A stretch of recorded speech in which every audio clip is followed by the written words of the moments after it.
Aujourd'hui, on va parler d'un truc qui fait flipper tout le monde dans le business en ligne, le tunnel de vente.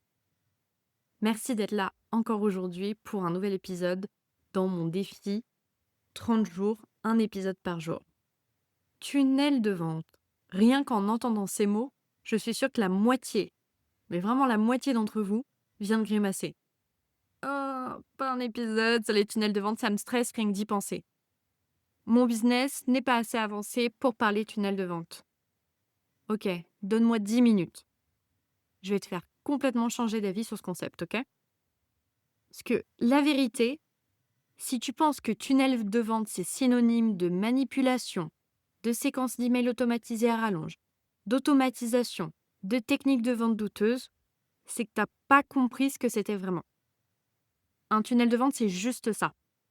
Comprendre le parcours que fait ton prospect avant d'acheter chez toi. Et t'assurer que tu es présent à chaque étape pour l'aider à avancer. C'est tout. Pas de manipulation, pas de technique bizarre, juste de l'aide au bon moment, de la bonne façon. Donc aujourd'hui, je vais te décortiquer comment est-ce qu'on crée son propre parcours prospect. Parce que c'est comme ça que je vais l'appeler si vraiment le mot tunnel, ça te dérange. On va pas juste faire de la théorie, c'est un exercice pratico-pratique, donc mets sur pause, va chercher un crayon, une feuille, et on va construire pas à pas les étapes que ton prospect va faire. C'est bon? Let's go! Alors déjà, pourquoi j'ai décidé de te faire cet épisode? La semaine dernière, j'étais avec une amie au téléphone et elle me sortait qu'elle avait peur de créer un tunnel de vente. Elle avait peur que ça la rende, ça la fasse passer pour une vendeuse qui est agressive. Et donc, ça m'a encore fait ressentir le fait que ce terme, il a mauvaise presse, quoi. Alors que dans les faits, en fait, elle a déjà un tunnel de vente. Elle ne le sait juste pas. Elle crée du contenu vraiment pour pouvoir attirer des prospects. Elle offre un guide gratuit pour récupérer des emails. Elle envoie une newsletter pour créer du lien. Et de temps en temps, elle propose ses services. C'est ça un tunnel de vente, hein. Le problème que je rencontre, par contre, c'est qu'elle faisait tout ça sans stratégie, sans comprendre pourquoi elle le fait et pourquoi, en fait, chaque étape est censée être, et elle le faisait sans mesurer si ça marchait vraiment ou pas. Du coup, le résultat, c'est qu'elle avait l'impression de bosser comme une dingue, mais que ses ventes étaient assez aléatoires. Donc aujourd'hui, on va essayer de clarifier un peu tout ça et je vais essayer de t'aider à comprendre que tu as probablement déjà un début de tunnel de vente, mais qu'il faudrait donc l'optimiser pour qu'il t'apporte des résultats de façon régulière. Donc le parcours de ton prospect, c'est la suite des étapes en fait qu'il va traverser avant de devenir ton client. Et que tu le veuilles ou non, tes prospects ils font déjà ce parcours. La seule question, c'est est-ce que toi, tu les accompagnes dans ce parcours ou bien est-ce que tu les laisses un peu se débrouiller seuls? Parce que si tu les laisses se débrouiller, ils vont vite aller voir chez des concurrents qui, eux, les accompagnent. C'est aussi simple que ça. Maintenant, prends ta feuille et on va décortiquer donc les 4 étapes de ce parcours. Tu dessines sur ta grande feuille, tu la divises en 4 colonnes. Et dans ta première colonne, tu écris le problème. Tout commence par un problème, ok? Ton prospect a un problème, une frustration, un besoin et il se pose des questions. Donc, quel est le problème de ton client idéal? Je te parle pas du problème que toi tu penses qu'il a, hein. Je te parle vraiment du problème que lui, il ressent. Par exemple, moi, pour mes clients, de mon point de vue, je pourrais dire ils n'ont pas de stratégie marketing. Alors que eux, ce qu'ils ressentent, c'est plutôt je bosse comme un fou, mais j'ai des revenus irréguliers. Est-ce que tu vois un peu la différence? Donc, écris le problème tel que ton client le ressent. Utilise ses mots à lui. Ensuite, tu vas pouvoir te poser ces questions-là. D'accord? Écris les réponses dans ta première colonne au fur et à mesure. Quelles questions se pose-t-il quand il a ce problème? Par quel biais va-t-il chercher des informations? Sur quelle plateforme va-t-il traîner pour trouver ces infos? Quels mots-clés va-t-il taper sur Google? Ou à qui va-t-il demander conseil? Par exemple, si ton client idéal, c'est une maman entrepreneur qui galère à concilier à la fois son business et sa famille, on va retrouver des questions comme: Comment font les autres pour gérer un business et des enfants? Est-ce que c'est normal de se sentir dépassé? Comment est-ce qu'on organise son temps pour être efficace? Et ces infos, elle va aller les chercher, sur des groupes WhatsApp, des communautés de femmes entrepreneurs, sur Instagram en tapant, «maman entrepreneur», sur des blogs de développement perso et cetera. Et là, voilà la question qui tue. Est-ce que toi, tu crées du contenu sur ces plateformes-là? Est-ce que tu es visible sur les canaux où ton prospect cherche tes infos? Parce que si la réponse est non, alors ton prospect, il pourra pas te trouver déjà. Maintenant, normalement, du coup, dans cette première colonne, tu vas obtenir des idées de contenu que tu vas pouvoir créer pour répondre à ces questions. Tu vas pouvoir identifier les plateformes où toi, tu dois être visible, les mots-clés que tu dois utiliser. On va passer à la deuxième étape, les solutions. Deuxième colonne, les solutions. Globalement, une fois qu'un prospect a identifié son problème, il commence à chercher des solutions. Et il y en a plein, des solutions à son problème, ok? Le job à cette étape, c'est vraiment de l'éducation sur qu'est-ce qui existe et de lui faire comprendre pourquoi certaines sont meilleures que d'autres. Donc, on va lister toutes les solutions possibles aux problèmes de ton prospect. Je dis bien toutes, hein, même celles que toi, tu proposes pas.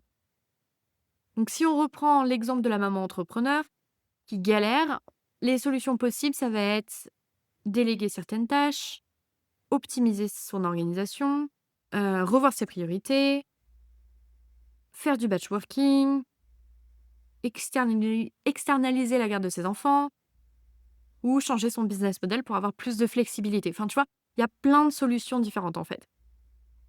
Ton job à toi, du coup, c'est d'éduquer ton prospect sur ces solutions.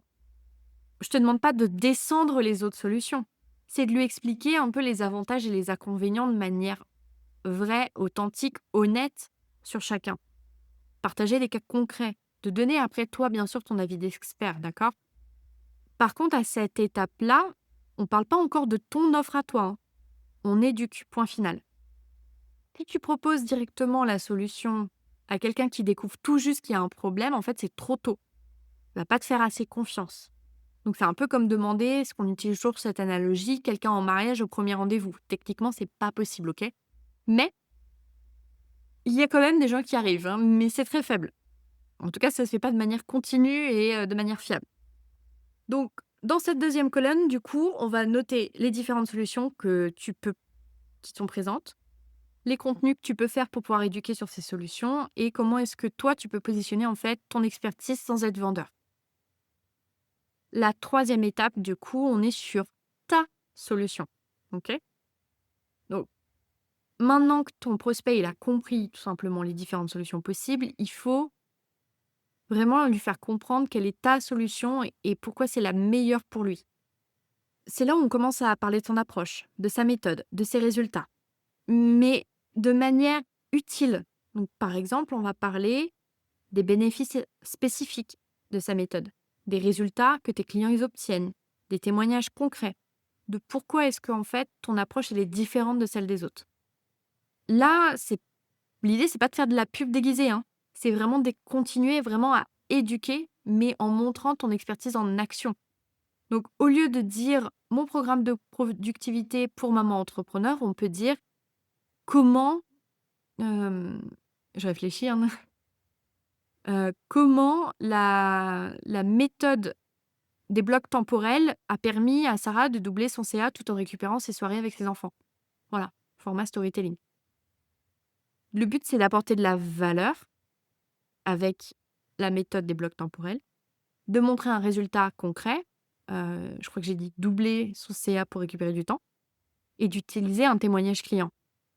Dans la troisième colonne, du coup, tu vas pouvoir noter quelles sont les spécificités de ta méthode que tu peux expliquer, quels sont les résultats clients que toi, tu peux partager, et quels sont les témoignages, du coup, que tu peux utiliser. Parce que tu peux avoir des résultats sans avoir de témoignage.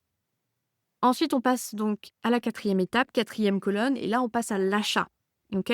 Donc là, ton prospect, il est convaincu que ta solution est la bonne, mais maintenant, il veut savoir comment ça se passe concrètement. OK? Donc à cette étape-là, ton prospect, il va vraiment se poser ces questions-là, ultra pragmatiques. Qu'est-ce que j'achète exactement? Combien ça coûte? Comment ça se passe? Qu'est-ce qui est inclus? Est-ce qu'il y a des garanties? Comment je sais que ça va marcher pour moi? Enfin voilà, des questions, là, ultra précises. Et donc du coup, c'est ton job de pouvoir répondre à tout ça avant même qu'ils te posent les questions. Et c'est pour ça que là, on crée les pages de vente, les détails, les processus, les critères pour savoir est-ce que l'offre elle est faite pour toi ou pas.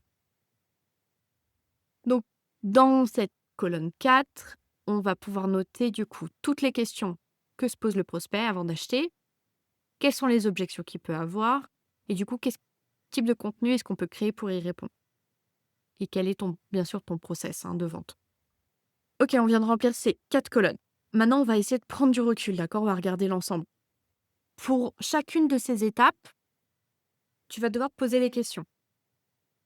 Quel est le comportement exact de mon client à cette étape? De quoi a-t-il besoin pour comprendre avant de passer à l'étape suivante? Qu'est-ce que moi je mets en place pour le faire avancer d'une étape à l'autre? Quelles sont un peu ces micro-actions, ces micro-engagements à chaque étape qui me permettent à moi de savoir s'il est au début de l'étape ou prêt à passer à la suivante? Par exemple, quand tu es à l'étape problème, d'accord? Donc tu es à l'étape problème, une micro-action pourrait être qu'il télécharge ton guide gratuit. Ça voudrait dire en fait qu'il reconnaît avoir le problème et qu'il veut des solutions. À l'étape solution avec un S, une des micro-actions pourrait être qu'il s'inscrit à ton webinar pour en fait montrer qu'il explore activement des solutions. À l'étape ta solution, une des micro-actions, c'est de savoir qu'il a regardé ta page de vente ou qu'il demande un appel découverte. Tu vois, en fait, ces micro-actions, c'était un peu des indicateurs pour savoir où en est chaque prospect dans ton parcours. Et voilà, tu as construit ton premier tunnel de vente. Ou plutôt, excuse-moi, ton parcours prospect, si ça te va mieux. C'est l'ensemble des actions que tu fais faire à ton prospect avant qu'il passe à l'achat. Découverte, confiance, conversion. Tu sais quoi, on pense que tunnel de vente, ça veut forcément dire automatisation. Alors qu'en fait, il s'agit d'un système que tu pourras automatiser par la suite, certes. Mais que dès le début de ton business, en fait, tu peux mettre en place manuellement pour pouvoir obtenir des résultats.